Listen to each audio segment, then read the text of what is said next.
Good evening, sports fans! Crobat for the win of the Token Minorities here today with Week 3 of the NPL. This is my team builder for the week, and this week we are playing TrevCL, my good friend Trev, and the Houston Toxapexans. I think I finally said that right after 300 years of trying. His team, as you can see on the side of the screen, is Mega Mawile, Z-Move Salamence, Reuniclus, Keldeo, Nidoqueen, Breloom, Z-Move Persian Alolan, Piloswine, Slurpuff, Chandelure, Pikachu, and Murkrow. Don't sleep on Murkrow. He seems to really like Murkrow based on first couple weeks. So, I'm ready to jump into my team for this week. Now, my thoughts for this week, just general thoughts before I even begin. I need to keep Mega Mawile in check. Obviously, I think that goes without saying. It's basically an Uber. It's his highest point mon on his team. It also has Intimidate. Gotta watch out for that. So I definitely need that to be in check. Next, Reuniclus. Don't sleep on it. Actually, that might even be worse than Murkrow. Don't sleep on Reuniclus, because he uses Reuniclus very well. I have seen him use Reuniclus in the past. He's put some pretty insane sets together, and with recovery and everything, I need to keep this thing in check for sure. Definitely going to need to run some taunt all over this team. And last, but certainly not least, we've got the Chandelure, which, believe it or not, if he runs a Scarf Chandelure, I might be in some trouble. At least with the current team that I've put together today, I'm banking on him not bringing that. That's a for sure. But all in all, I really like my matchup. I think I have good answers to everything. Why don't we jump right into it now? So we're going to see my first mon for the week is Rotom-Mow with the Iapapa Berry. It's Will-O-Wisp, Volt Switch, Defog, Hidden Power Flying. Now this was EV'd to outspeed the Breloom, and it has enough EVs and defense and HP to take a bunch of Mach Punches. The Iapapa Berry also helps with that. It'll, like, if I get below quarter or half health or whatever, I'll take a Mach Punch and just be able to heal up half my health, and that's going to be really helpful. The Will-O-Wisp is also for the Breloom. The Defog is, I just need a Defogger. I obviously need that. I've also got Hidden Power Flying just for Breloom, and if I'm able to use that, it would be amazing. On a secondary note, I have Will-O-Wisp for the Mega Mawile. I definitely outspeed it. So if for some reason I need to get that thing in check, I have a Will-O-Wisp spam here. Next, let's go to the next mon. That's basically the role for this week. Let's go to Sylveon.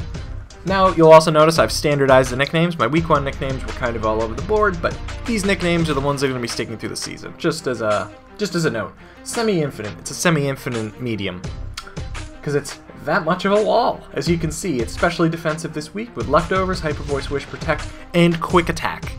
Alright, so this is a pretty heat set with the Quick Attack on the end. It's kind of more for if I want to maybe hit Salamence, or if I want to hit Keldeo, maybe even surprise Breloom. It'll do, 20-30%, let's say. I like the idea of it. I don't know if I'll be able to use it, but on the same token, it's there if I need it. It's kind of filler. I would love to see it used, though. I put 4 EVs into attack for really no reason, but yeah. I'm also running minus speed nature. There's really no reason to decrease my attack when I'm going to be running a physical attack on it. And by the way, just in case you didn't know, it will be converted into a fairy type by Pixelate, and given the 1.2 times boost. It is not 1.3 times anymore. I learned that recently. Anyway, just basically walls, most of the special sweepers on his team. It's my best at least defensive answer to Chandelure. A couple Hyper Voices will still take it out despite the resistance. A decent answer to something like Pikachu. It's also a decent, at least defensive check to Reuniclus and Keldeo. That's pretty much what it's got going for it, and that's why I brought it. My next set for the week is going to be Mamoswine, which is going to be Life Orb with Stealth Rock. I really need Mamoswine this week because it's a good Mega Mawile check, it's a good Salamence check with the Ice Shard, which of course it's packing, along with Earthquake and Knockoff.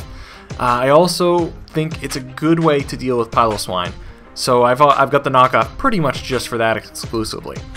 I'm almost certain he's going to bring Piloswine. He has to. I've got a Tornadus Therian and a Landorus Incarnate. He needs that Ice Shard utility. And that's why I'm bringing this, so I can have a nice switch into it. It also has just a generally good matchup. Not much on his team can switch in safely on a Mamoswine.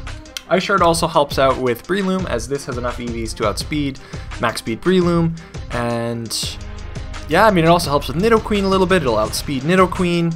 It's got a lot going for it, so I like this set. I think it's going to be very important this week. It's Mamoswine's time to shine this week. Life Orb is going to be packing a big punch, and it's max attack. So, all in all, I think it's a solid set. I'm looking forward to using it. I'm hoping to set up Stealth Rocks, though. If I could set up Stealth Rocks, the game will be so much easier, that's for sure. Next, we've got Landorus Incarnate. Now, this set is not exactly too off-center. It's pretty typical, more or less. It's basically here to just outspeed the Salamence, the base 100 speed, so it's max special attack, pretty much max speed.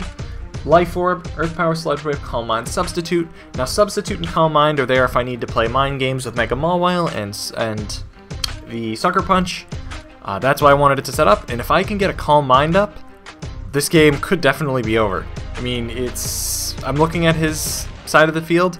He doesn't have too much that outspeeds Tornadus Therian, really just kind of Keldeo and the Alolan Persian, which really can't do too much to this thing. And then there's the Ice Shard. So as long as I get rid of Piloswine right off the bat, it pretty much outspeeds everything else. And this could definitely sweep. And like I said, Mamoswine's my dedicated Piloswine switch, so I think it could work out for me. Next set, we've got Tornadus Therian as unpacking Aerial Ace, U-Turn, Crunch, and Taunt. And this is a Darkium Z Tornadus Therian, so it can get Z-Move Crunch. Now, this seems like a really odd set. Tornadus Therian without a special attack, it's very interesting. Now, Aerial Ace is really just for a flying stab, so I can hit the Keldeo. Pretty much that's the only reason why, but it also is never misses, which is not a bad thing. U-Turn is just U-Turn. Crunch is for Reuniclus. This is for Reuniclus. Dedicated for Reuniclus. Because I know how well he uses it, that's for sure. And I don't want him to set up Calm Minds, I don't want him to recover in my face. I want to go for a Crunch and then a Darkium Z Crunch and then KO that thing. That's my plan for this. And if I can do that and just taunt it, I mean, just think about it, okay? He can't really use any moves that are going to be very effective against Tornadus Therian if he's a setup variant. He's going to have 4 moveslot syndrome. So he's going to have, you know, like Psychic, maybe possibly Shadow Ball, possibly, you know, is it possible he carries HP Ice? Sure. But with no setup, it's not really going to do too much to Tornadus Therian. Like, a Psychic would do the same amount of damage, actually more to this set. So, and I've also got a little bit of bulk, also important to note. It's enough to outspeed, I'm trying to remember which mon. I want to say Persian Alolan, but I don't remember that thing's speed either, so it definitely was, I think it was meant to outspeed that. And if for some reason it wasn't, it was something, or maybe it was Keldeo, it was one of those two, but I just don't remember Alolan Persian's speed. But either way, it is still there for the team, it's going to be good momentum, and it's got the Z Crunch for Keldeo. I mean, not Keldeo, for Reuniclus. My final mon for the week is Fugacity, Victini, with the Cassib Berry, if I said that right. Blue Fair, Will-O-Wisp, Psychic, and U-Turn. So it's max special attack. There was really no point in running max speed to speed tie the Salamence, so I dropped down to his next mon, which was, I believe, Nidoqueen, if I'm not mistaken. So I have enough speed, or no, it was actually Chandelure. Sorry, it was Chandelure. This is definitely Chandelure, that's why I put the Cassib Berry. That's the Ghost Resist Berry, by the way. I realized, like I said, if he hit Scarf Chandelure with Shadow Ball, it might be a little bit of trouble for my team late game.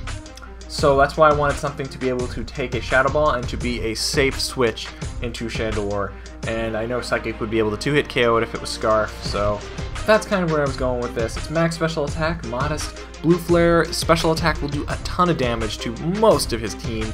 I've got the Will-O-Wisp for Mega Mawile once again, so I've prepared for Mega Mawile in many different ways here so far.